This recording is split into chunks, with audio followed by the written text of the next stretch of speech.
Hello everyone, great to see you all here today. So as Richard said, I'm Emma Wire and I'm joined today by Emma Easton and Kate Stinchcombe-Gillies. Hopefully I've got your names correct, ladies, on that. Yep. So just wanted to share some of our top tips for amplifying your content, not only on LinkedIn, but we've got a few agenda points to discuss. So I'm just going to share my screen and kick it off.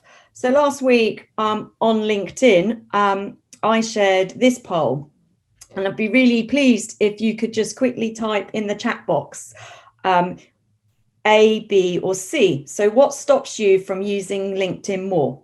Is it A, it doesn't work for me? B, I'm not sure what to talk about, or C, too busy to fit it in? So if everyone could have a quick little answer in the chat box, and I will check that next.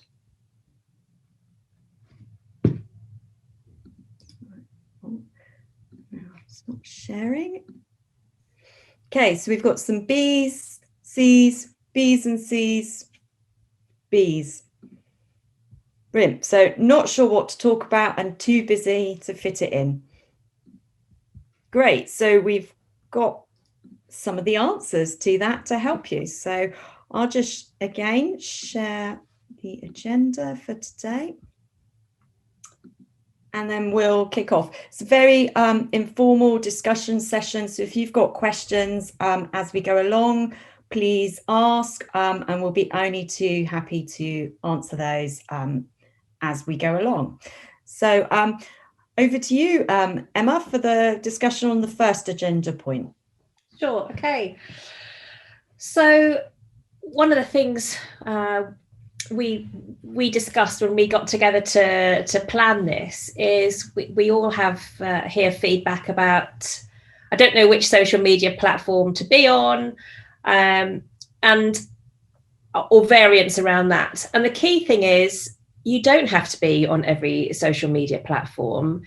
The key thing is being on the most appropriate platform for your target audience. And hopefully everybody knows who their target audience is. So our recommendation would be, particularly if you're feeling a bit overwhelmed, which the B and C answers suggest that's part of the challenge, is to start small. So we can all get, or we might have had in the past, pub advice. We are not allowed to go to the pub anymore. But oh mate, you want to be on Instagram? Oh no, you need to be on Facebook, but or LinkedIn, or whatever, TikTok. But look at who's your target audience. So for me, for example, LinkedIn is a perfect platform because I want to talk to people in business. So that's a great platform. LinkedIn's a great platform for me. So I could choose to just focus on LinkedIn initially.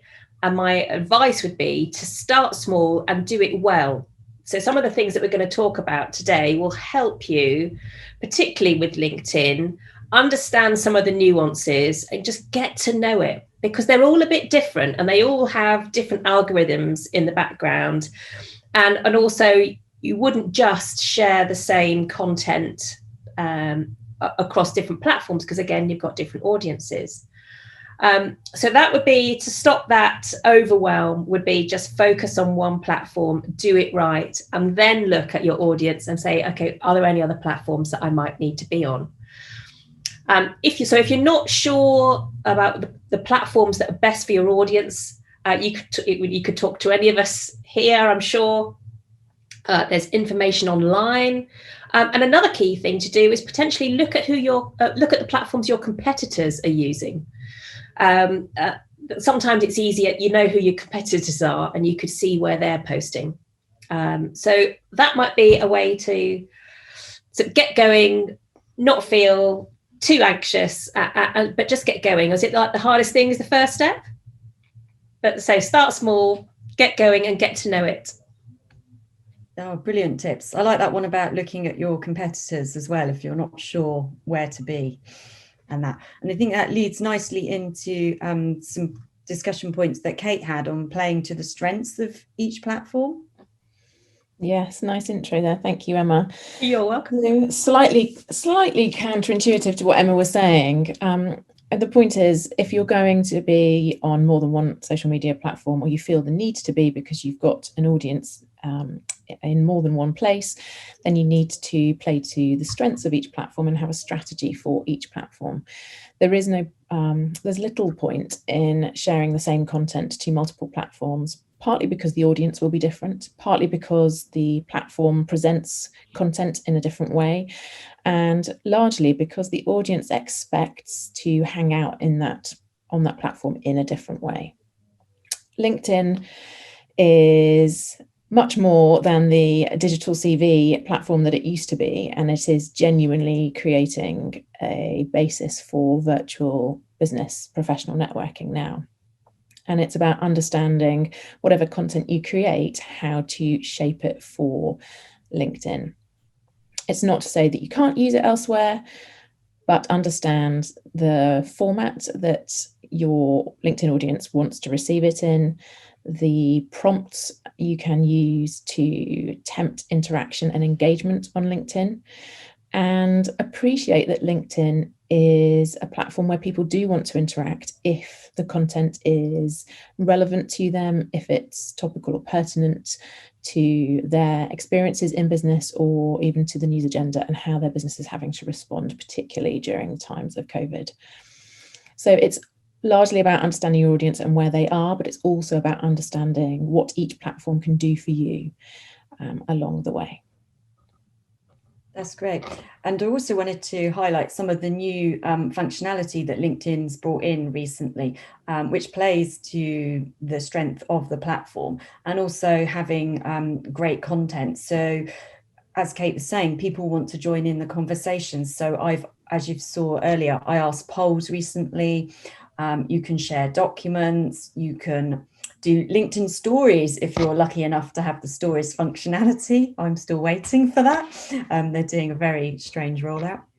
But there's all sorts of, there's out of office in the direct messages. You can set up video meetings instantly. So it is really about exploring LinkedIn and using those new functions to really give the strongest views of your content and what you're talking about, but definitely ask questions in your posts. I would say that's key to really getting the conversation going, and showing that you're open to having that conversation on this professional platform. So Emma, I think you had a few more points about making the most of the content you already have, because often people feel overwhelmed just even thinking about, what do I talk about? Yeah. So I'll say hands up or raise a hand or put it in a chat. Yes.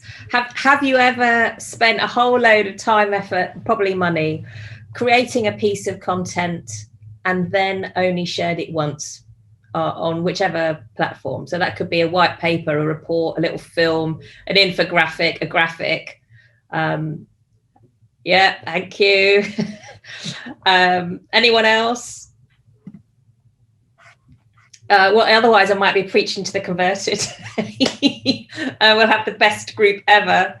Okay, so a couple of you, thank you. Yeses. Yeah. Well, and you know what? I've done it too. Okay. I'm guilty of it too. And then I sort of slap myself and realise actually that wasn't the best thing to do. So I'd recommend that you really need to make the most of the content that you create. So I don't know if you ever do this, but like if you read an article, you might highlight bits that really stand out for you, or you might scribble some notes in the margin or something like that. Think about sort of doing that for your content. So that really interesting fact in your report, pull that out into a separate a graphic with a quote on, or a stat on, or the graph that you've created for some data or some research that you've done. Again, pull that out And just from that one piece of content, maybe an infographic, for example, from that one piece of content, you can create quotes, stats. You could do a little film just on your camera. It doesn't have to be high production quality. Just hold up your phone or stick it on a tripod on your desk, or use your webcam. You know, we've all got them there, and just do a little reflections. Like we put this research together, and I really wouldn't have ever imagined the insights that we had. And what was really interesting were da-da. And then, as Emma was saying, you can then ask a question around the content that you have. And with all those things, so that interesting stat, that interesting quote, that interesting reflection, you can ask your network, what do you think? Have you ever had that? And so when you're planning and this is like the fastest ever content discussion I've ever had in the history of ever, but when you're planning a piece of content, I would say it's much better to have a quality piece, and rather than thinking you've got to churn out something brand new each week, either have it monthly or quarterly, but have a theme that resonates with your audience, and do one sort of juicy piece around it that whatever plays to your strengths. If you're a writer, write it. If you are visual, draw it. If you are interactive, just film yourself saying stuff. And you could be walking down the road, having your exercise for the day as part of lockdown. But just get something out there and then discuss it, recycle it, make the most of it. And there'll be parts of that has an evergreen life. So there'll be some things, like Kate was saying, that's particularly newsworthy. So you might be taking one of your research pieces and reflecting on something that's come up in the news. That makes it super newsworthy. So that just plays into what Kate was saying. But then there might be something that's just pertinent for whatever, like know your audience or that kind of thing, that's the same regardless. And then you could potentially repost that on a regular-ish basis. You could mix it up. Twitter doesn't like you recycling, but on LinkedIn, just think about how quickly that feed moves down. Why not repost it a couple of weeks later? And there are tools to help you to do that. You can create a sort of a bucket of content that means that you're speaking regularly. So if you had a quarter of the year that has a particular theme, you can create that bucket of content as you go. So you haven't got to think, on a Sunday when you're planning your week, I haven't done my social media content, because you've actually created stuff ahead of time. And if you're working with an agency, that's the kind of thing you can ask them to help you with as well. But the key thing is, for goodness sake, you spend all this time, don't post it just once. Think about what else you could do with that content. Great tips. And actually on LinkedIn, probably after about 3 to 6 months, your posts disappear. So people can't track back that far. If you could also take that blog content and share it as a LinkedIn article, that remains on your profile forever until you hit delete. But there's absolutely, as you say, no reason not to take key paragraphs, key stats out and reshare those in different ways. And one thing I love about LinkedIn is that you can just post a text post, just writing. So you don't, if you're short of time and you haven't got a graphic, or you haven't got a photo, or you haven't got a video, if you look at some of my posts, I've just posted text, and they've gone just as well as the ones with a graphic or an image or a document, or all the different types. And I think half the battle is actually just moving forward and actually posting something, and actually using the platform and posting and playing to that strength. So it goes back to doing one platform and doing it well. If that's all you have time for, if you don't have a team or a budget, think about which is the key platform to start with before you branch out. And one of the things I'd also say about LinkedIn is think about posting twice a week when you start, just to get that consistency going and get that visibility working for you and asking those questions. So I thought I'd share what happened on LinkedIn in the past week with my experiment. So hands up, who saw the article before that came from the Sales and Marketing Hub, winning new clients in a COVID challenge world? Oh, excellent. A few of you. Brilliant. So this is what happened. So B4 shared that article on their page, and then they encouraged the hub members to like and comment on the post. And that post received 364 impressions, which are the same as views on a personal page. And LinkedIn said 15 people then clicked through to the B4 website to read that article. And on LinkedIn, there was 14 likes, 7 comments, and 7 shares of that article. Now, I wanted to highlight to you all how shares are not necessarily the best thing to do on LinkedIn. Seems a bit counterintuitive, but that's the way it is. So I shared that B4 post on LinkedIn to my own personal profile on LinkedIn, and I received 41 views and 2 likes. Not very great. And I know when I checked with Emma Easton, did the same, and she had 62 views and 1 or 2 likes, if I remember correctly. Yep. Which is not very great.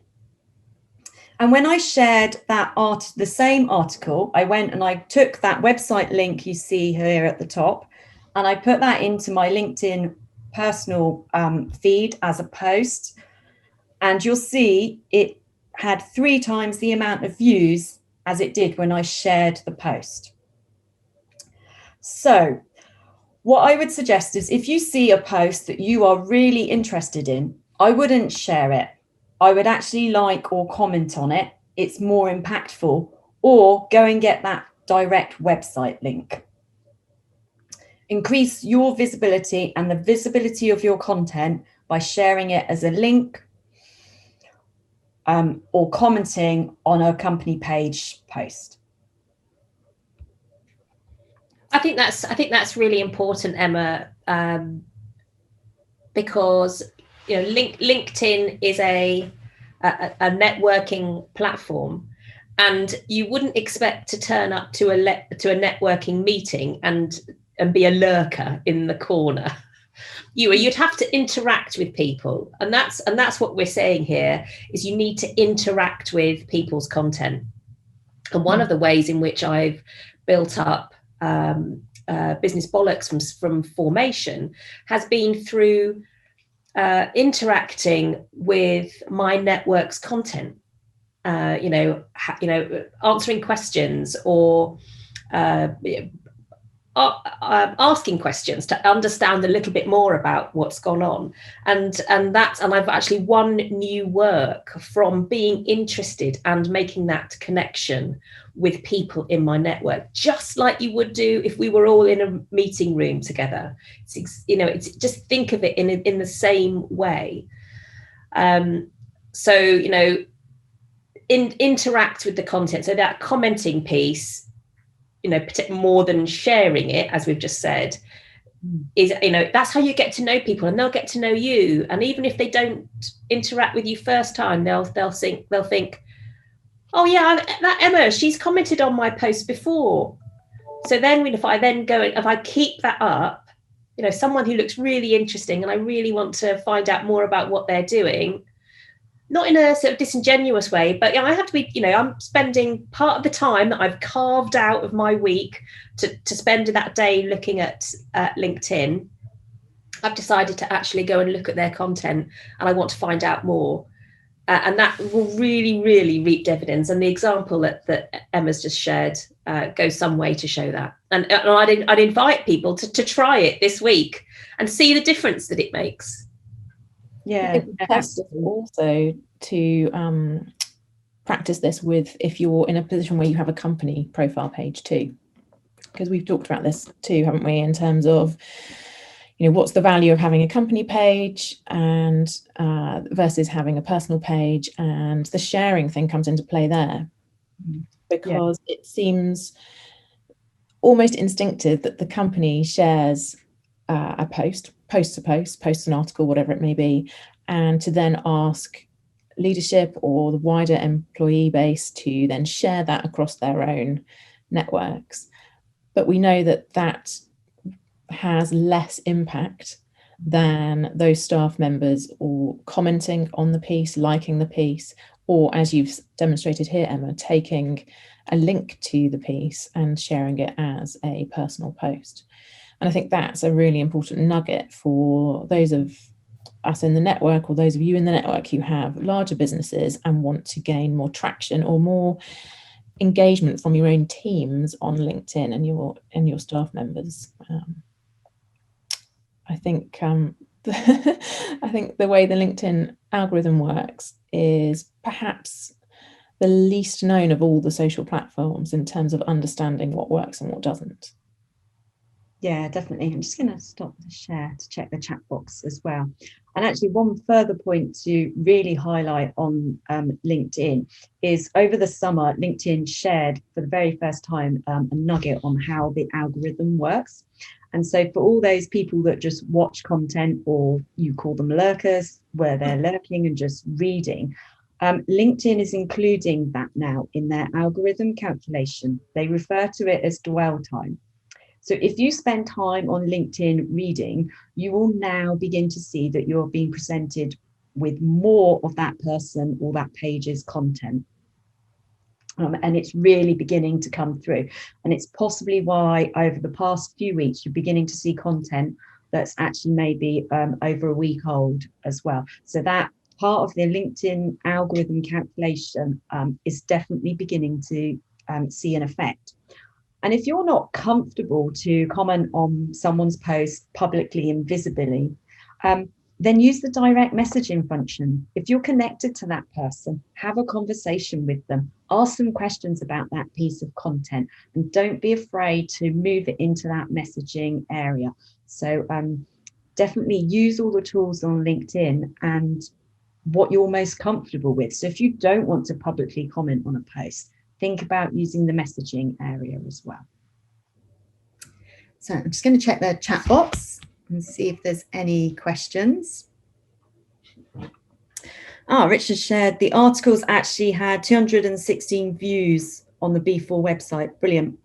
And that, yeah, the views from LinkedIn and looking at the posts there are a bonus on top of this. So it's, as you can see, it's really amplifying that one piece of content. And I'll probably take what I wrote in that piece of content and pull it out and use it in a separate post myself, so that I don't have to rethink about something else to type, possibly even this week when I'm thinking about what I want to share in my LinkedIn content theme. Mm. And to anyone on this call or watching it on replay, you could post something that you've learned today, and that's your piece, that's your article, and then you could ask your connections, do you do this? What have you found? You know, so things that we do every day, our little kind of light bulb moments, could be the thing that influence a piece of content. You know, if you haven't created that plan or strategy around something that's going to really resonate with your audience yet. Brilliant. So Emma, with your LinkedIn expert hat on, what do you know so far about the uptake or success or role in the algorithm of LinkedIn Stories and LinkedIn Live? Because they feel very much like they're trying to emulate some of the other platforms, applications, capabilities. But I wondered how much of that you're seeing from your expert seat. I'm seeing more LinkedIn Live, so that's beginning to roll out more, and I'm seeing some key people being given that functionality. You do have to apply currently to get LinkedIn Live, and they're not all being approved. Mine wasn't approved, so I'll have another look and see if I can apply again for that. And I think some of the functionality that LinkedIn's releasing is they want you to spend time on the platform. So therefore, they're thinking the more different functions they release, the more time you'll spend on the platform, rather than, say, going off to Instagram stories, doing your TikToks, going on Twitter. So, yeah, And I think it's, from my point of view, it's great. LinkedIn's where I spend probably all of my time. I do a bit of the other social medias, but I'm one person. So actually, I'm focusing on getting LinkedIn working even better than it already does for me, and doing that first. And with Twitter, I'm branching out into Twitter chats. And I just find when you don't have a team or a budget, you can't always be in more than one place. But yeah, any functionality LinkedIn releases, if you get it, use it wisely. They like people to use the new functions. So if you've got LinkedIn stories, use it. And if you want any hints or tips, ring me, because I need you to share your screen with me to really help you get the most out of it, because I haven't got it yet. Cool. We've got a couple of questions come up in the chat. Thanks, everyone. Excellent. Let's see. I haven't seen that, Jackie. I'll have to check that. But it's great to see that you've got good engagement there. Definitely. And so Stephen says, what about sharing articles by others that are relevant to your audience? How does the LinkedIn algorithm work there? Yeah, I'd share relevant articles from other people. It builds that blend and mix of content, so it's not always just yourself talking. And you should offer an opinion or ask a question before you just post the article link. I'd always recommend having a little bit of text to join that article linked, and you can put the link straight in a post. The algorithms change, so there isn't any worries about doing that straight away. Kate, would you say that sharing articles by others is really good for sort of amplifying your own brand as well? Yeah, that whole what I would call content curation effort is really quite powerful in two ways. One, it demonstrates that you're not just standing on your own pedestal and saying your own thing, that you've got your eyes open to the wider industry. But also, I think it's quite a powerful play when you are properly attributing the article to the person who's created it, because it's that whole back scratching exercise. Yes, I found this interesting and this is why. These are the salient points for me in this content that I think are interesting to you, but thanks to whoever it may be for writing it. I love your stuff. Whatever it might be, it is part of that build the network activity. Brilliant. And Jackie's had really great views on a BBC homeworking tips post. So I think possibly it's because that's really relevant and really topical at the moment. But also you could have used hashtags, which is one thing perhaps we didn't cover earlier. So very quickly, use hashtags to amplify the reach of your content, make them relevant to your post, and people you're not connected with following those hashtags will see that content if they're really tracking that hashtag very closely. It's a great way to amplify your views without being connected to people. And I don't know anyone who doesn't follow a hashtag, read a post, and then go and check who the author of that post is. I think we're naturally curious. It's quite often when you see in your notifications that such and such's article is trending in either a group or off the back of a certain hashtag that you follow, that's you get to delve in a little bit more and see who's writing on a similar topic. Yeah, definitely. But don't use too many of them. No, 3 to 5 hashtags per post are the recommendation, but make them really relevant. And cool, I think we're almost out of time. How do you get things trending? It's by probably, and this is not released by LinkedIn, but from my knowledge, I'd say it's by the number of likes and getting lots of comments. And if you reply to those comments, it's great. And then actually a LinkedIn editor goes in and looks to see which posts they might make trend. Now, they haven't done trending posts over the summer months, but I think they're beginning to bring that back. So you might see that more. But there is actually a LinkedIn editor, a physical person who has a hand in getting it trending. I'm definitely seeing them. So it must be back in some way. And the other place I see them is if you're in any LinkedIn groups. The top performing posts in those groups quite often get flagged in my notifications too. Great, perfect. LinkedIn groups are not quite as active as, say, Facebook groups or Facebook pages. I think it's a way of LinkedIn trying to draw you in to the groups you're a member of. Definitely. Cool. Well, thank you very much for joining us all this morning. Hope you found that informative. And yeah, if you have any questions, I'm on LinkedIn, so you can message me them. And I'm sure Kate and Emma are also on LinkedIn as well. Thanks, Emma and Kate. Really appreciate your time. And thanks everybody for joining us. And will you be doing something again in the future, Emma? Just a next level up of advice? Yeah, I'm sure I can. I'm always open to gathering ideas and questions to answer in a future session. Excuse me. So yes, do send them through. Brilliant, excellent, great to see you all. Thanks everybody.